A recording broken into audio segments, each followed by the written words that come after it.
Agradecemos a Deus pela rica oportunidade de estarmos aqui.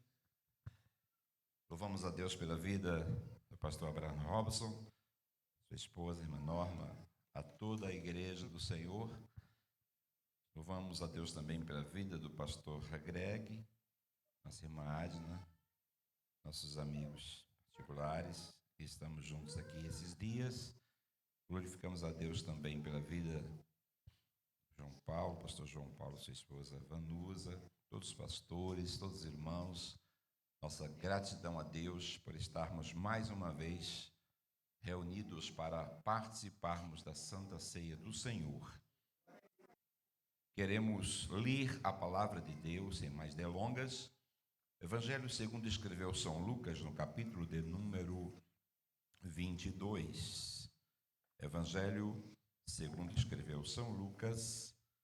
Pastor Abraham Robson sempre nos recebe aqui de forma muito generosa, um amigo também de longas datas, e nós louvamos a Deus pela sua vida, sua família e o trabalho extraordinário que Deus tem realizado aqui na Europa, na certeza de que muitas outras conquistas virão para a glória do nome do Senhor Jesus. Evangelho segundo escreveu São Lucas, capítulo 22, 19. Tomando um pão, tendo dado graças, o partiu e lhes deu, dizendo: isto é o meu corpo, oferecido por vós. Fazei isto em memória de mim. Semelhantemente, depois de cear, tomou o cálice, dizendo: este é o cálice da nova aliança no meu sangue, derramado em favor de vós. Amém. Nós estamos, irmãos, reunidos esta manhã para cumprir uma ordenança feita pelo Senhor Jesus. A Igreja Católica chama de sacramento, nós chamamos de instituição ou ordenança. De todas as ordenanças bíblicas, e são muitas, mas aquelas que foram proferidas pelo Senhor Jesus são duas: é o batismo e a ceia do Senhor. Não que outras ordenanças bíblicas não tenham importância ou validade, mas nós entendemos que estas são basilares e, portanto, nós precisamos mantê-las, precisamos continuar realizando. Quando Jesus se reúne pela última vez com os seus discípulos para participar da Páscoa, ou da última Páscoa, ele institui a ceia do Senhor. O evangelista São Lucas é o único que reporta dois momentos distintos com detalhes que nós não encontramos nos outros evangelhos.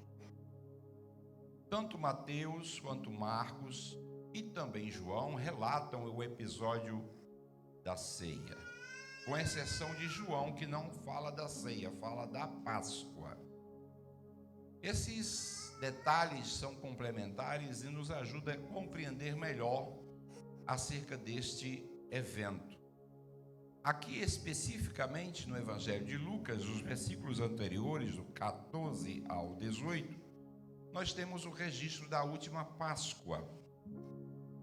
E algo curioso acontece aqui nessa passagem, é que no versículo do capítulo de número 22 e o versículo de número 17, diz o texto que ele tomou um cálice e, havendo dado graças, disse: recebei e reparti entre vós.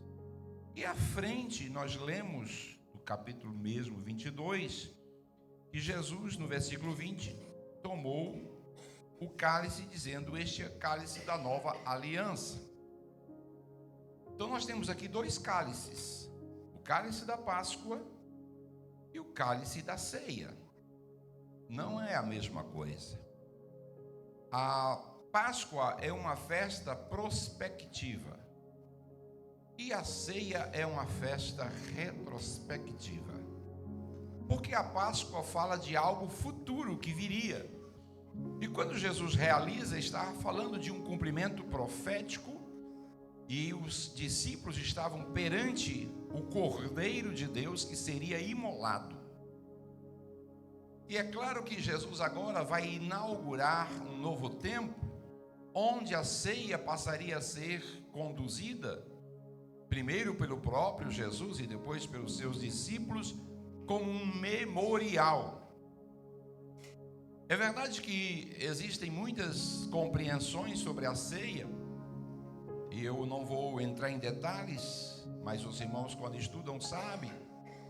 Por exemplo, a Igreja Católica, ela entende que o corpo e o sangue de Jesus representados no pão e no vinho, eles se transubstanciam, se tornam literalmente o corpo e o sangue de Jesus.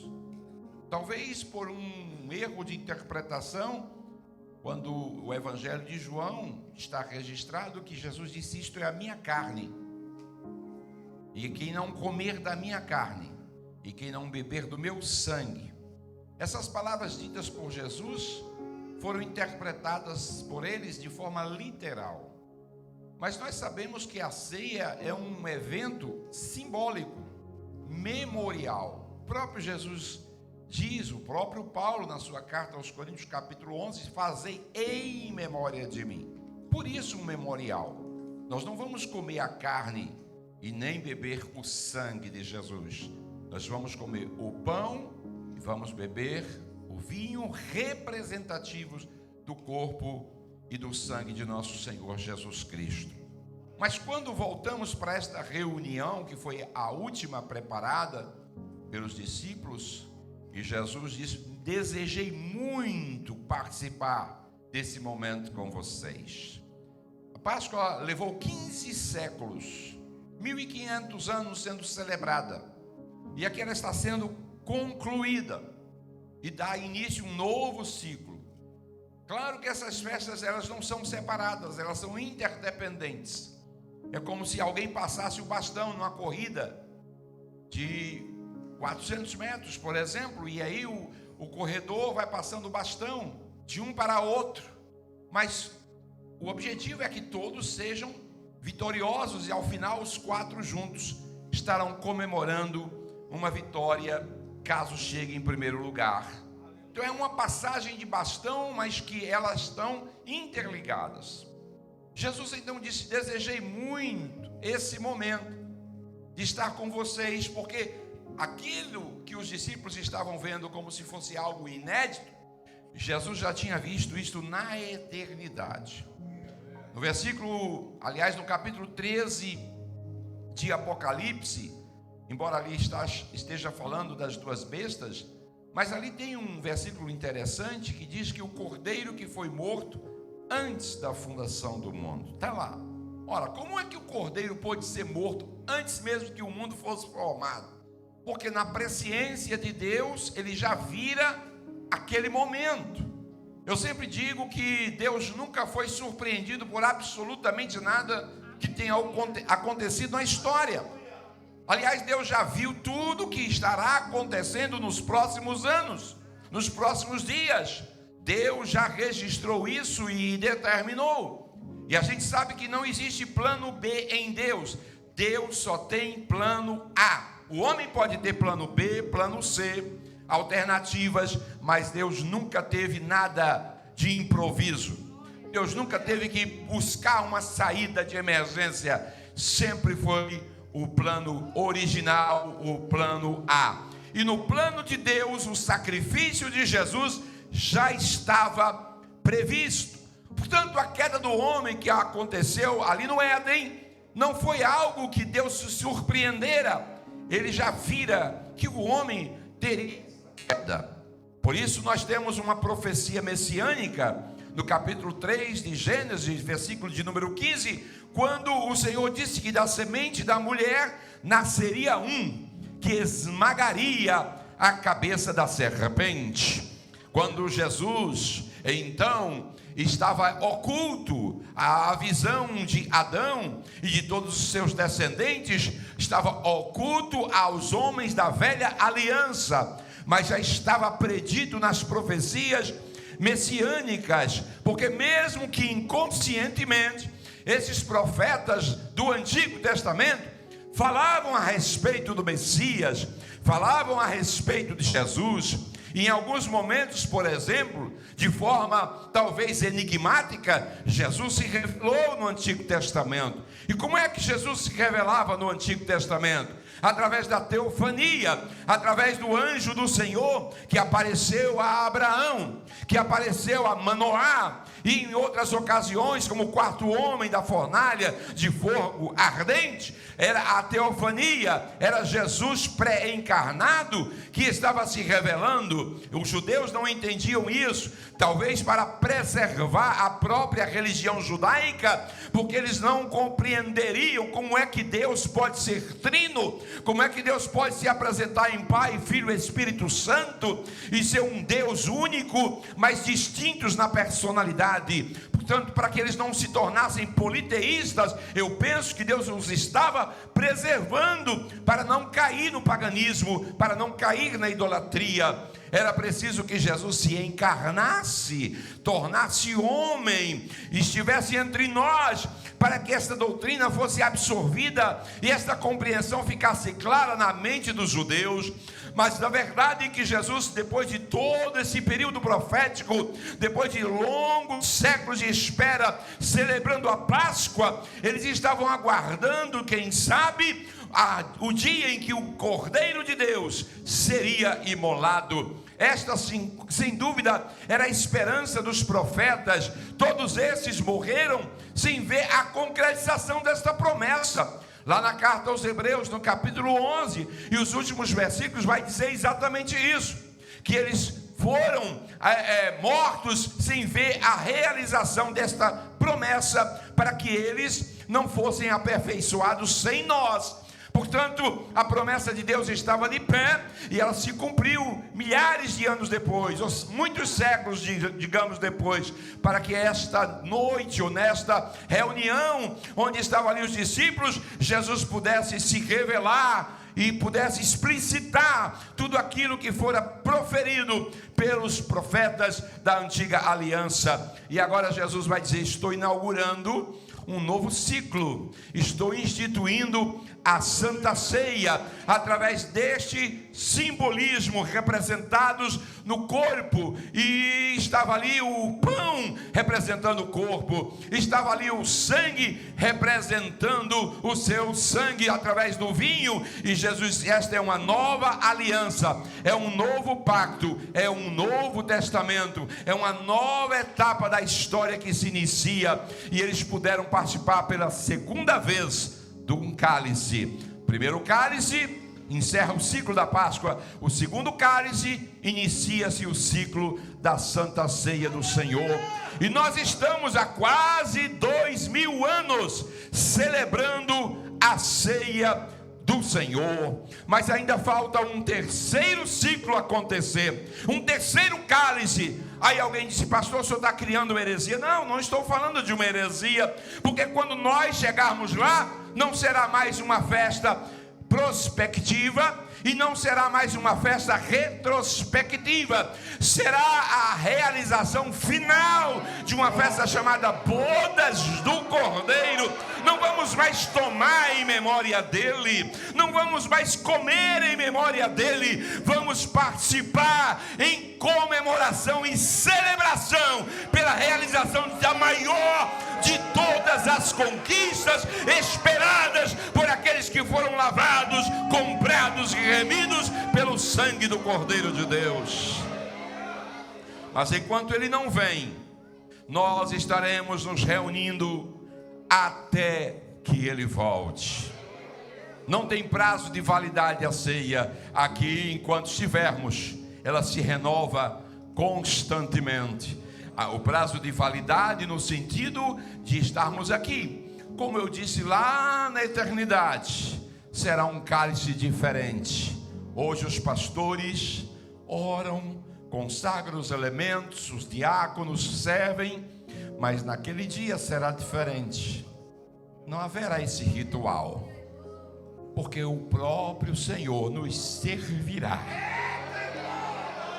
como uma forma de brindar a maior de todas as conquistas da igreja vitoriosa, da igreja vencedora. Bendito seja o nome de Jesus.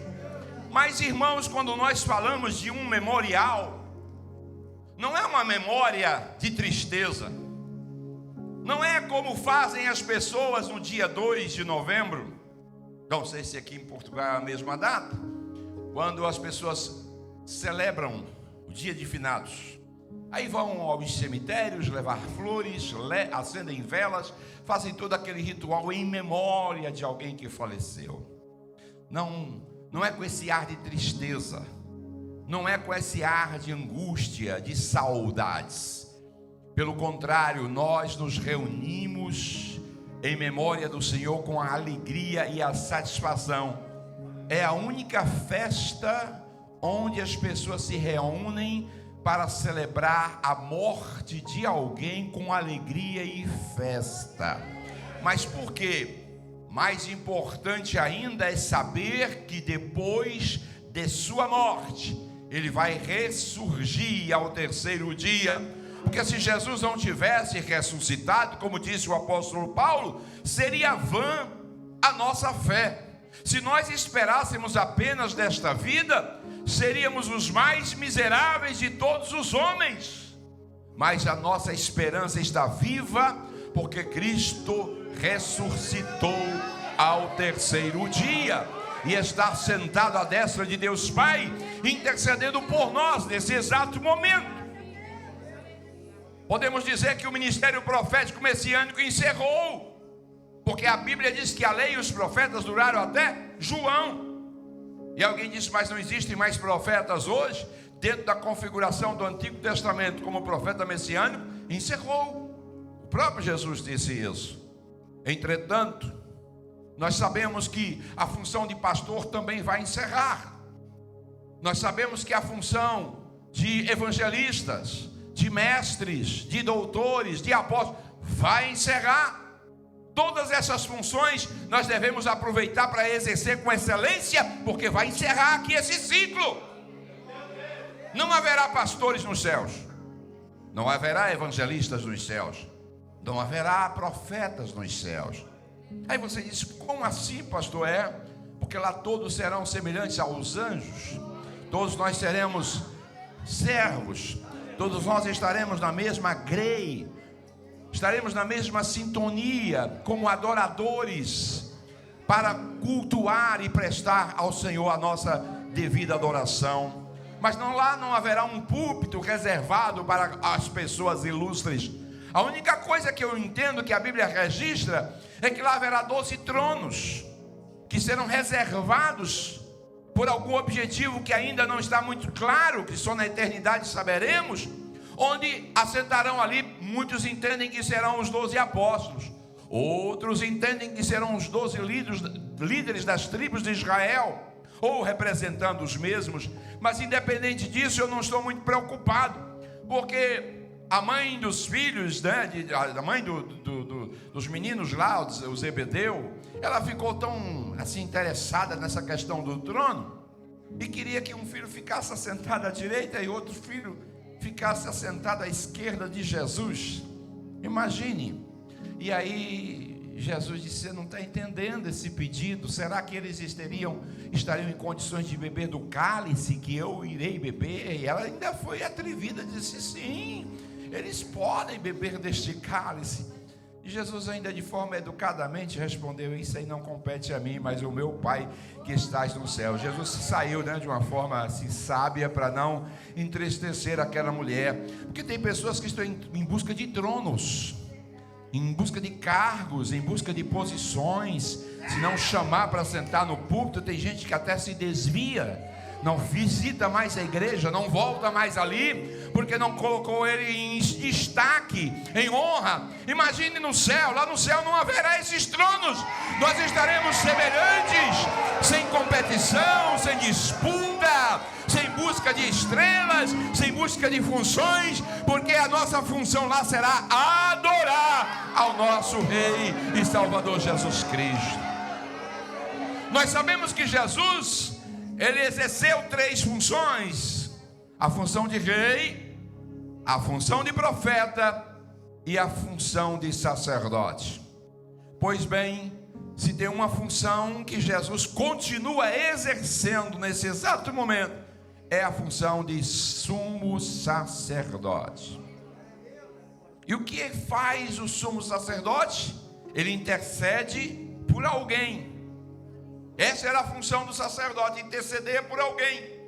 Todos que exercem a função pastoral, nós que exercemos a função pastoral, podemos até não ser profetas, mas obrigatoriamente nós temos que ser sacerdotes.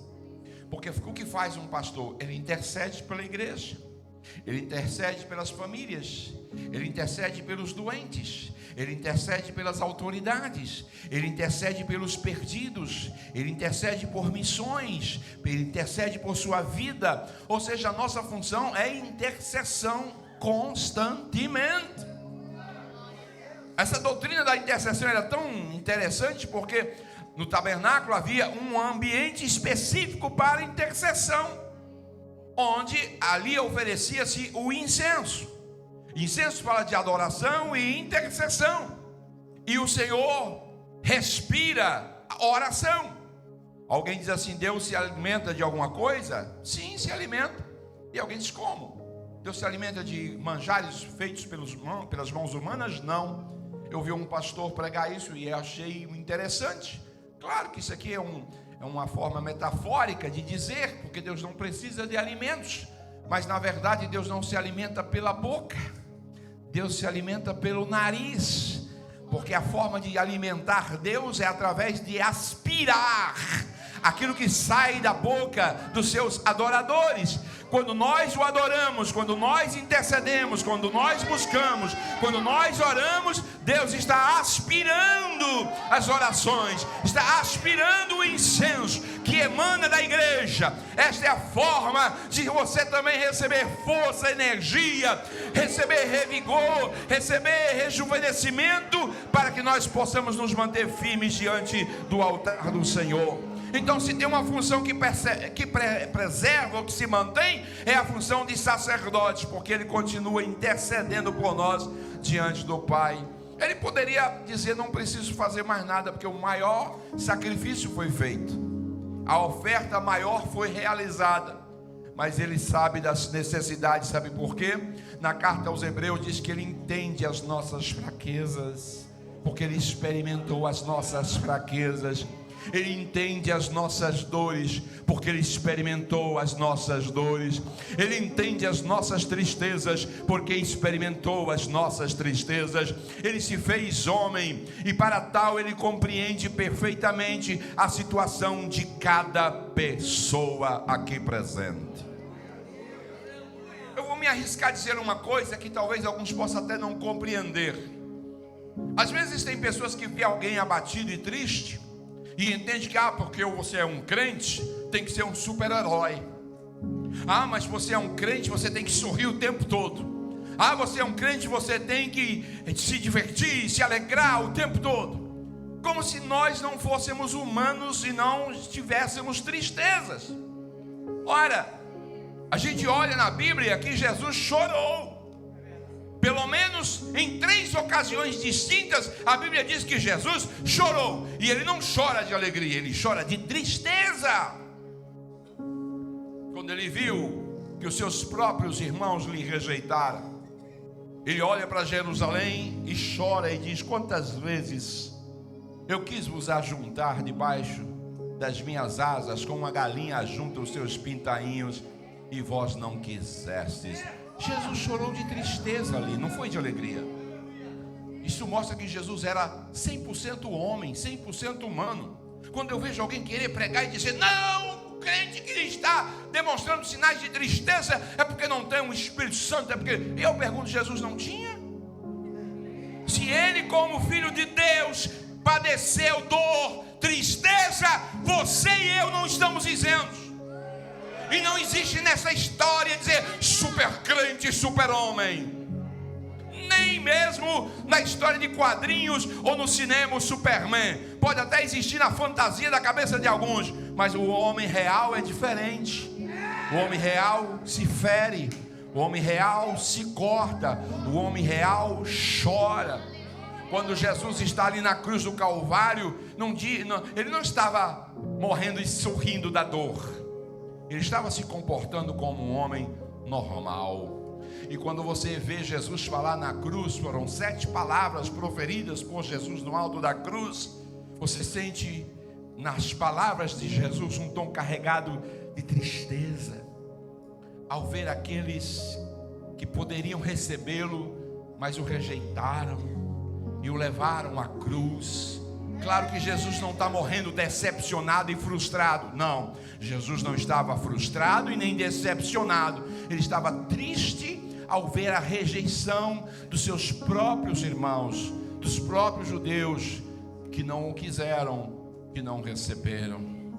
Mas quando Jesus ressuscita, aí sim, eu vejo que Jesus ressuscita com um ar de triunfo, de conquista, de realização.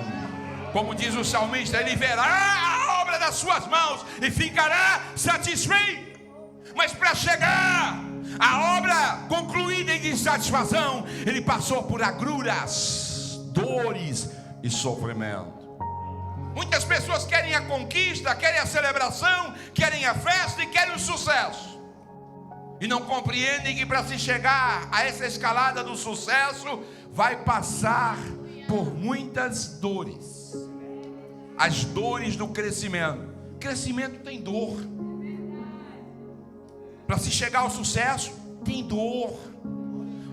Todos que nós estamos aqui, gerados um dia, causamos dores às nossas mães. Eu tenho certeza que muitos aqui foram gerados em dor. Mas o Evangelho de João diz que a mãe, depois de ter visto o filho nascer, esquece de toda a dor e o sofrimento, e agora é comemoração, é gratidão, é alegria. A primeira coisa que a mãe deseja quando a criança nasce é que o médico, a parteira, o obstetra pegue aquela criança e coloque no seu regaço. Ela possa olhar o rosto e dizer: meu filho nasceu, minha filha nasceu, que alegria. E ela já esqueceu as dores, pelo gozo de ter trazido uma criança ao mundo. Assim acontece com todos aqueles que desejam chegar em algum lugar. Antes de nós chegarmos a algum lugar, vai ter uma caminhada. Jesus disse: eu desejei muito viver este momento com vocês. Aqui, irmãos, eu não estava ali presente, mas eu fico aqui imaginando como estavam os semblantes dos discípulos, como estava o semblante do mestre. Aqui eu vejo um misto de alegria, um misto de angústia, mas também uma sensação que Jesus estava dizendo: estou chegando ao ápice do meu ministério. Talvez o ápice do ministério de muitos aqui seja conquistar o mundo, seja conquistar as melhores faculdades, conquistar os melhores salários, as melhores funções nas empresas e dizer: estou realizado. Mas Jesus diz: eu estou caminhando para chegar ao ápice. E o ápice de Jesus não teve aplausos. O ápice de Jesus não teve mídia. O ápice de Jesus não teve curtidas. O ápice de Jesus não teve público em um apoio. Jesus tinha 12 discípulos. Aqueles discípulos não compareceram, o abandonaram na hora mais dolorosa. Pedro nega.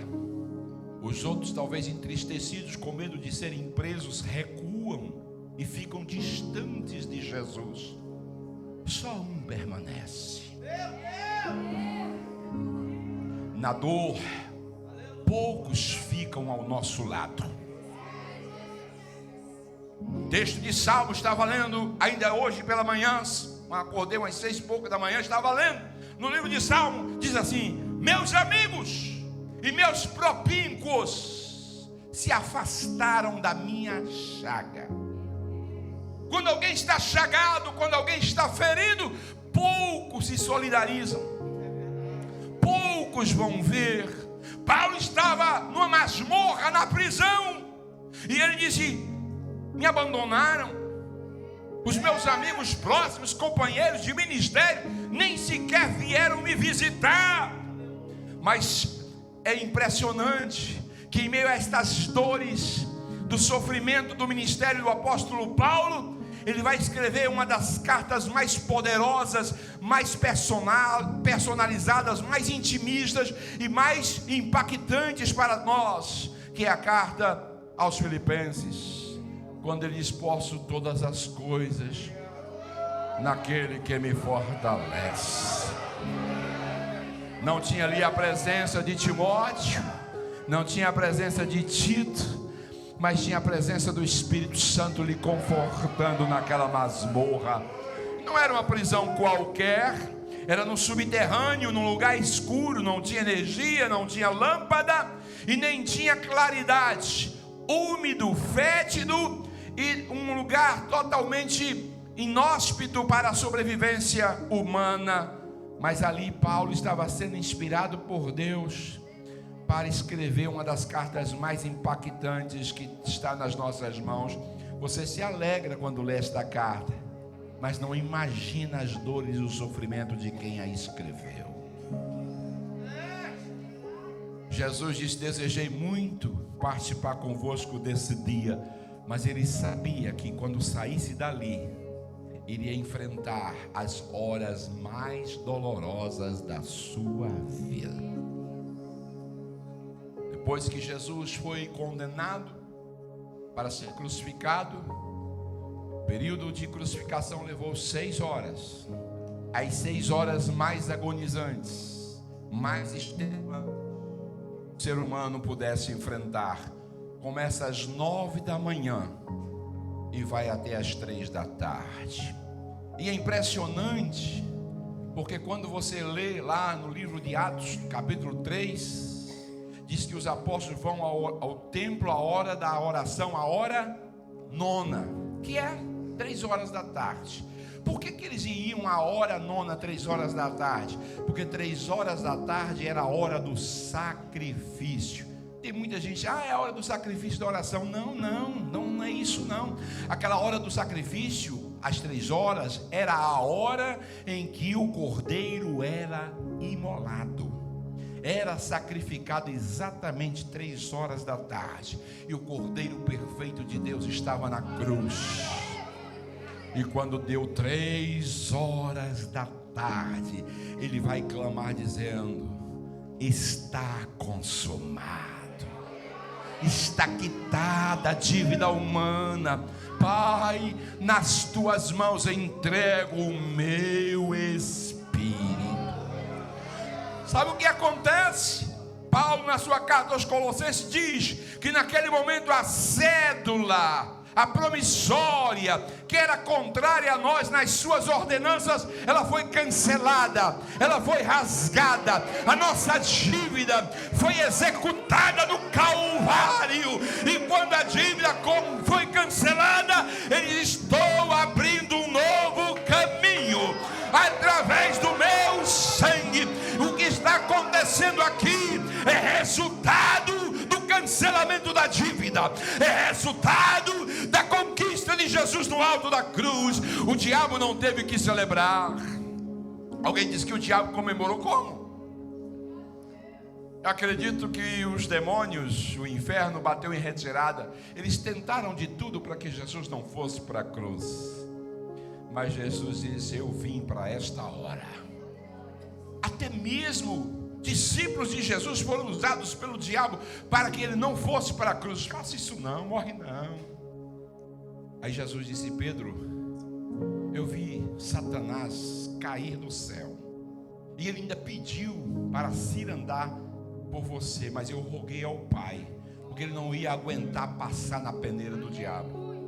Aliás, deixa eu abrir um parênteses e dizer uma coisa aqui. Tem muita gente que acha que pode enfrentar o diabo de qualquer maneira. Não brinca não, irmão. Eu respeito o diabo. É, pastor, sim. Pela Bíblia, aprendi com a palavra. São Judas diz isso, que nós não devemos. São Judas e Pedro. principalmente Pedro, que nós não devemos proferir infâmia.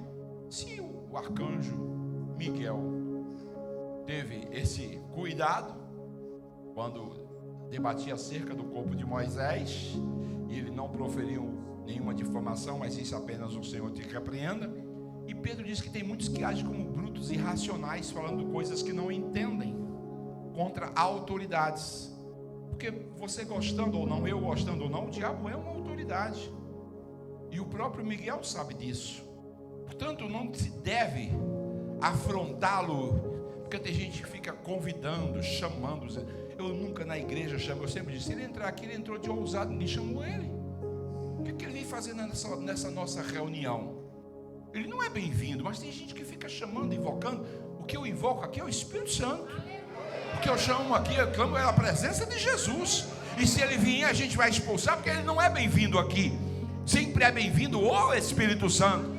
Mas tem muita gente que não entende isso, irmão. Portanto, ele procurou se ir andar com Pedro. Se o diabo se ir andasse com Pedro, coitado de Pedro, está destruído. Mas Jesus rogou para que o Pai o guardasse.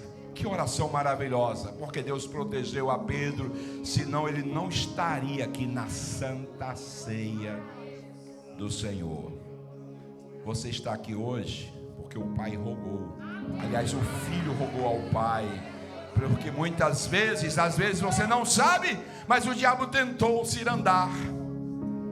Quantas vezes aí ele tentou contra a sua vida, mas ele não pode, porque o texto de João diz que aqueles que são nascidos de Deus, o maligno não lhes toca. O diabo não vai poder fazer absolutamente nada naqueles que estão marcados pelo sangue do Cordeiro de Deus.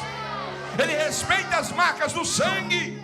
Quando nós participamos da comunhão, nós estamos renovando sempre a nossa aliança com Ele. É um pacto que se renova até o dia que Ele venha. Por isso nós vamos permanecer sempre ligados nesse pacto, nessa nova aliança, nesse novo testamento que foi instituído por Jesus naquela noite solene, naquela ocasião extraordinária em que Ele celebrou a última Páscoa e iniciou este memorial que a gente mantém até que Ele volte.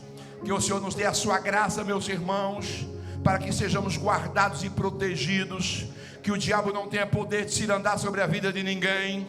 E nós louvamos porque Ele, como sumo sacerdote, continua intercedendo por mim e por você, para que nós nos mantenhamos firmes na fé, para que nós consigamos avançar até que o Senhor volte.